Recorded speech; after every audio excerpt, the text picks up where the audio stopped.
bet you it looks really, really good down at the Talafofo River. We're going to get to that in a little bit. That part of the island like never doesn't look bad, and you know I'm super serious when I use like a double negative and everything. But we have got a lot to talk about today, and our friends at GVB are here. I got Josh Tikenko joining me from the office. Josh, Hapaday, good morning. Okay, so not just Josh, but hail, the gang's all here. What? Anybody else coming in? Oh yeah. Well, we have right next to me is Mark Manglonia, one of our marketing managers at GBB. Hi, how you doing? He's here because we're going to be talking about Vaccine Win, and he's the prize man. He knows all the details with the prizes that we're going to be giving away next week for the big finale. We also have Marcus Fong from Glimpses, who's also been helping us with Vaccine Win, especially with the process and laying out how people win. Yeah, so thank you so much, Marcus, for joining us as well. And then also we have Dr. Ann Plavitsky from Department of Public Health, our territorial epidemiologist. She's providing the healthcare side, and she has really cool statistics to share with everyone just to, as we're gearing up for the big finale. Of course, we're working with our KUAM family for that, so we're really excited for all of that. So just wrap this up. It's been almost 6 weeks worth of Vaccine Win and just promoting this event, but also just kind of encouraging others to take time to learn about what it means to get vaccinated and do it for themselves and their families. And then, of course, we have our friend Dave Tadinku, who, Dave, I'm sure you're just suppressing a massive, that signature smile of yours and everything, because finally, after so much frustration, there he goes. There's the pearly whites. It's so early in the morning. But, we're going to get to you in a little bit, but after so much waiting and planning and trying to be creative and adapting and frustration and everything like that, we finally have an event where Valley of the Latte will be open to some degree to the public and everything. So I can't wait to get to that. But let's start out with the Vax to Win campaign. And Josh, Marcus, Dr. Ann, and everything. I know this was such a good idea, and we've even been we speculated on this show even when Dr. Ann was here, and we said we want to try and get people to come out, get vaccinated, do what's right, take care of each other, because as Guamanians, that's what we're all about. Some people might need a little bit more of a motivation if you can incentivize it in any way. And it has paid dividends. I mean, Marcus, we're actually seeing quite a number of people register for the lottery, and we're making a lot of people happy by doing this. Yeah, absolutely. So I think at last count, we're looking at just over 60,000 entries right now, and still growing. We still got time to be entering all this. Mm-hmm. And I know, we've had the good pleasure of being down at Adelup when the winners have been announced. And I believe in week 1, there was a family with a lot of little kids, and it's always good to see that like the family can be taken care of, with the car and with the cash. And then we've seen people who are in their twilight years. And, I believe on 2 occasions we had people who just celebrated, a birthday in their mid 70s. And, they've been able to have something that they can now take care of their families with. So, Josh, these stories are so heartfelt and touching, but in interviewing each one of these people, they all come back and they say, I'm so humbled for receiving such an amazing gift. Even some people said, I've never won anything before, but they're like, at the end of the day, it comes down to us doing what's right and taking care of our community. Yeah, you're absolutely right, Jason. I mean, GVB has been helping out with all the different agencies and throughout this whole pandemic. I mean, when we had the COVID Alert app launch back in September, we worked with you guys to do the downloadathon, and that really showed the community's effort to just come together and unify and reach a certain goal. And so I think with Vaccine Win, it's similar in nature, because we're almost there at the end of this pandemic. The light's at the end of the tunnel, but working together, reaching a certain goal. Guam's really good about doing that, coming together and showing that hospitality and that support. And Mark here will tell you too, like when we reached out to GBB membership, aside from the federal money that's helping us with this Vaccine Win, there's so much support from GBB members, from the community itself, that they've donated all of these great prizes. And that speaks to their commitment to also wanting to get through this. And Mark, how was that like reaching out to the membership? Was that pretty monumental for? Yeah, I mean, they share the same goal that we have, right? It's to protect Guam and the community, our loved ones. So when we reached out to our membership, we were quite surprised with the outpouring of support and donations of these wonderful prizes. So we thank all our sponsors for the Vaccine Win. Yeah. Now I got to ask you guys, because as long as we've worked with GVB and us here at KUM, we've been fortunate to have like a very productive relationship with you fine folks for many years. And as a marketing geek, right? I mean, I always like the fact that you guys have done concerts, you guys have put on marathons, you guys do block parties down at Pleasure Island, you guys do bringing over sports tourism, bringing over Japanese professional baseball players to bring and train here. This, I would dare say, was probably the most challenging marketing campaign you've ever had to create and then execute on, because probably unlike the other campaigns, which are like a little bit more niche or like very narrowly defined, this is something that potentially involves each and every Guamanian here, and you wanted to reach every single person and get everybody involved. So as far as the challenge of executing on this plan and everything, what's that been like? Oh man, when the governor's office asked us to help with this project, we had to incorporate health, and so that's why we reached out to Glimpses to help with a lot of that effort. But honestly, I think if there's anything that this pandemic has taught us, it's that collaboration is key to getting through this. And I know that when working with Glimpses, especially for this project, it's helped with all the different mechanisms that are so technical. I mean, this, like, for example, like, this isn't really your typical raffle drawing. This, like, that spin the wheel thing at the Micronesia Mall, or like seeing all those like names in there. It's not like that. And I know Marcus, like, he had to do his research and look for a program that really just could house thousands of names, but also protect the integrity of the information from that. Marcus, you want to share a little bit about how that process was and how technical it was? Yeah, absolutely. So, Jason, as someone who appreciates technology, I think you're going to appreciate the process of this. So we've had some experience with online raffles. And so when the Office of the Governor and GBB came out and asked, for our assistance in this, obviously we had to look for a computer program to do this. As you said, this scope is generally unparalleled. We're looking at north of 60,000 entries as of today, and we're probably going to get much higher before the end of the promo. So we wanted to make sure that we had a program that was robust enough to manage that kind of numbers. We also looked at what other jurisdictions did, because this is certainly not a unique idea to Guam, but we needed to localize it. Then the other parameter that we needed to look at was the safety of personal information and the integrity of the raffle. Right, so we're talking about people's personal information, their date of birth, their other information, their vaccination information. So this couldn't just be something that we wrote on a piece of paper and try to pull out of a bin. We really need to make sure that there was security involved, there was fraud detection. And so when we looked at that scope, we settled on a program called WooRise Pro, which is used by many Fortune 500 companies as well. And we selected on that. We made sure all the security measures are in place, even down to the selection of the names, the raw data files, and the witnesses and the people that are in the room. All of that was taken into account so that we had the full integrity and trustworthiness of the winners. Well, someone that we do know, and whose appreciation for data integrity and data accuracy is very well stated, is of course Dr. Pobutsky. And Doc, as I understand it, you've of course been tracking the fact of how, since this campaign launched and everything like that, how many more Guamanians have been vaccinated. So can you shed some light on that? Sure. What we have is two Guams, the vaccinated and the unvaccinated. It's that right binary. Now, right. Well, what we're seeing in 2021 is 92% of the cases are unvaccinated, and all of our deaths. In the U.S., it's about almost all deaths. All of our deaths in 2021 are among the unvaccinated.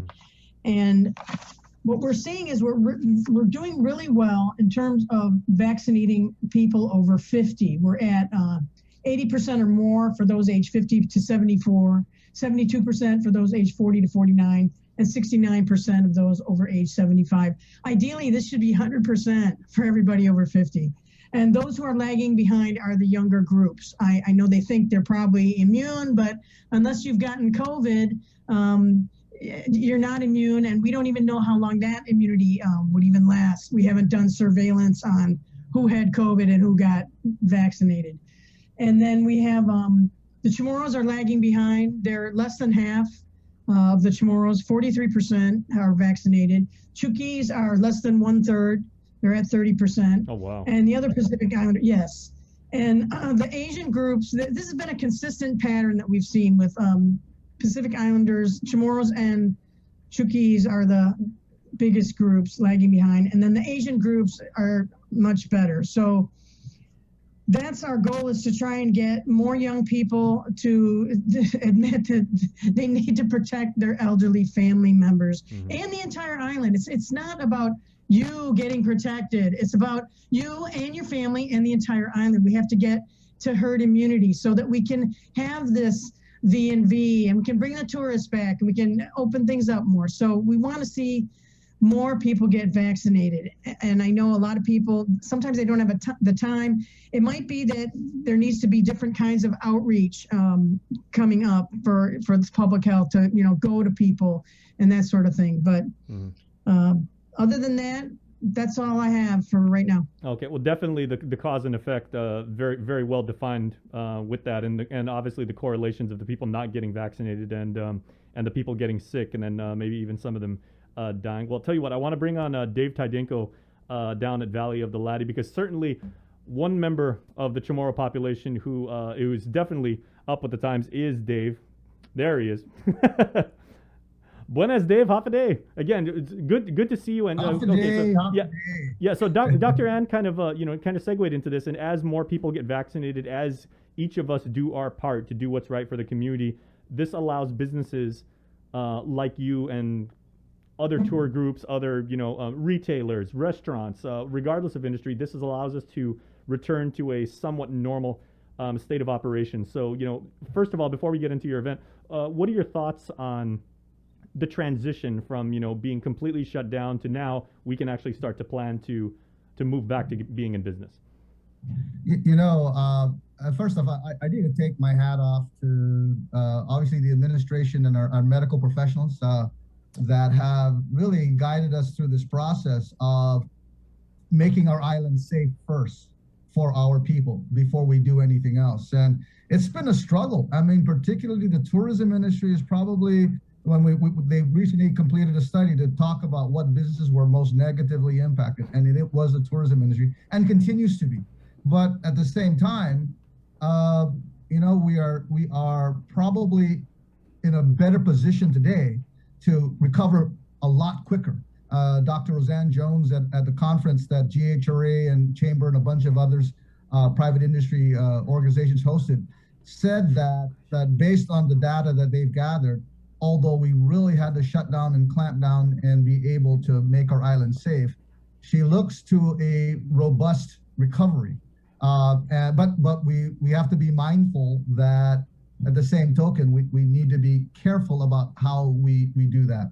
And so, again, as tough as it has been, and all of us, bar none, have either family members that were affected by COVID or know someone really close. I mean, it's been really a tough stretch for a lot of us.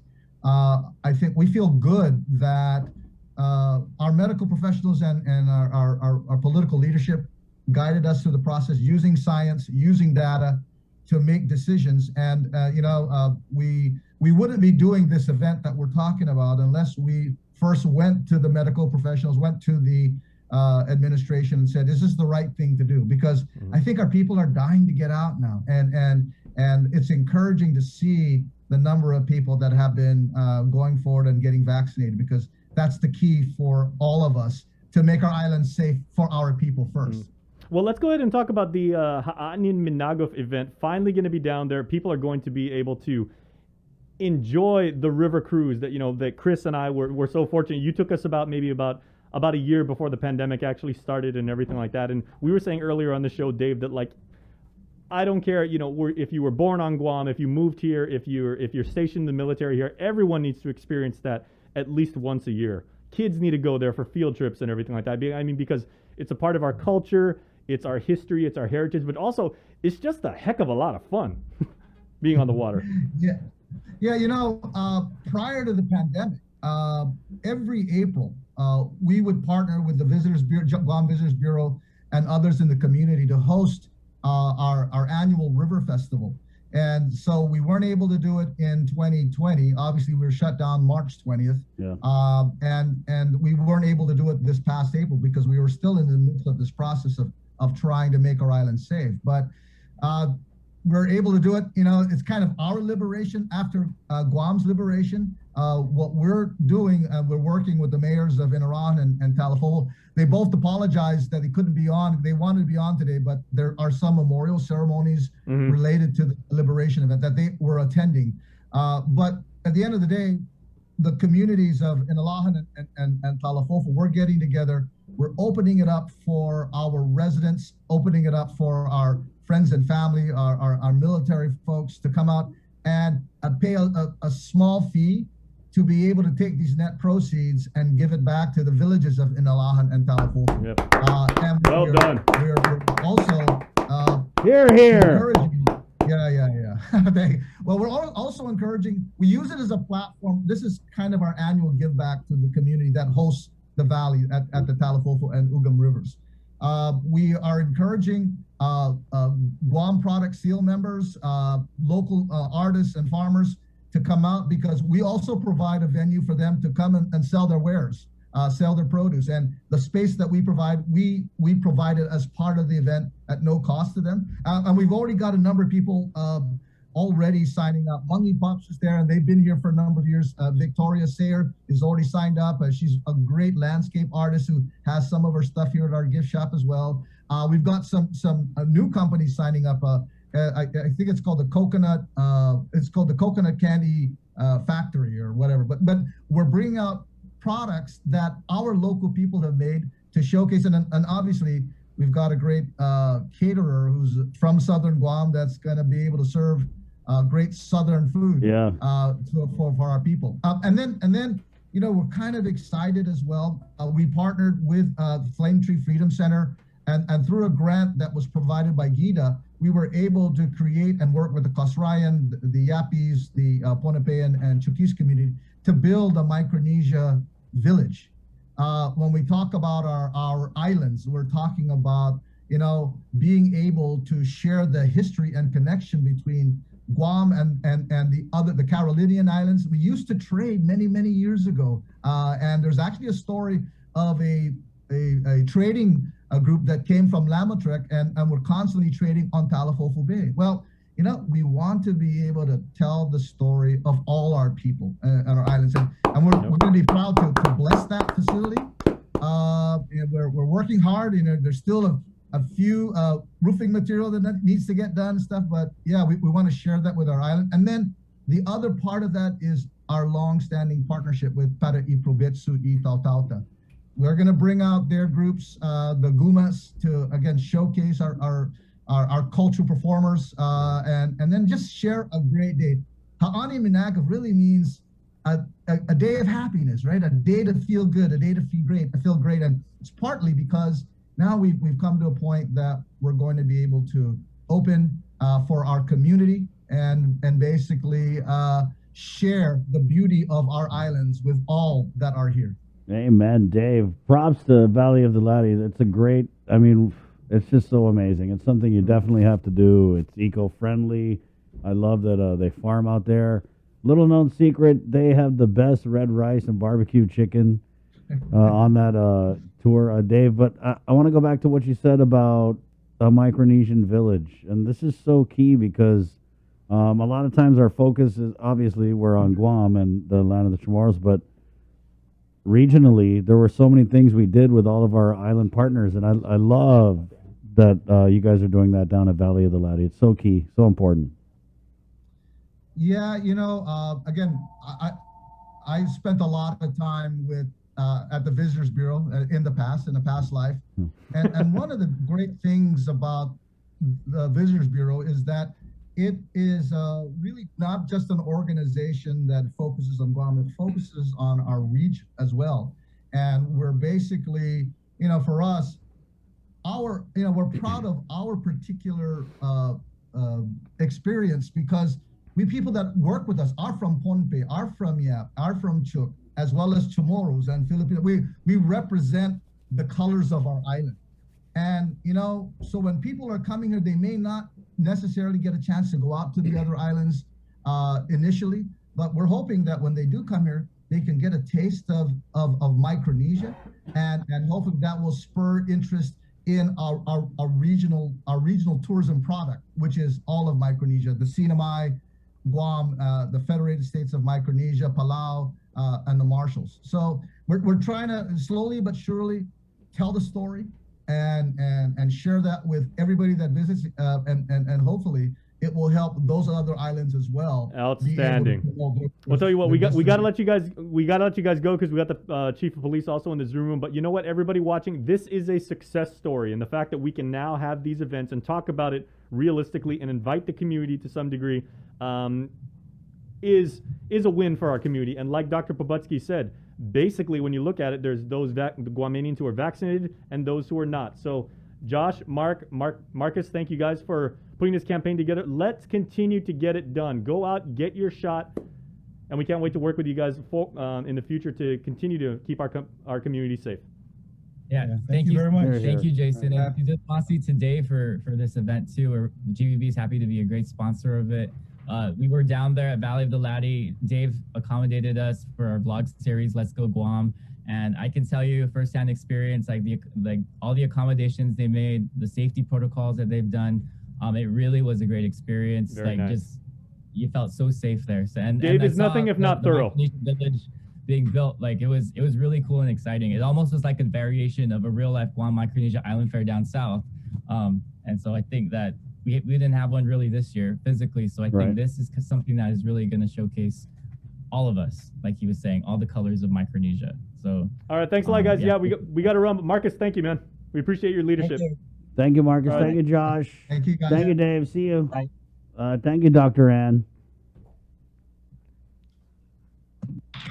All right, we got to take a really quick break, and we're coming back with the chief of the Guam Police Department next, right here on the link. Good morning. Get more data and more value with Get yourself all caught up with the week's games, scores, and highlights with the KUAM Sports Weekend Roundup on KUAM News Weekend.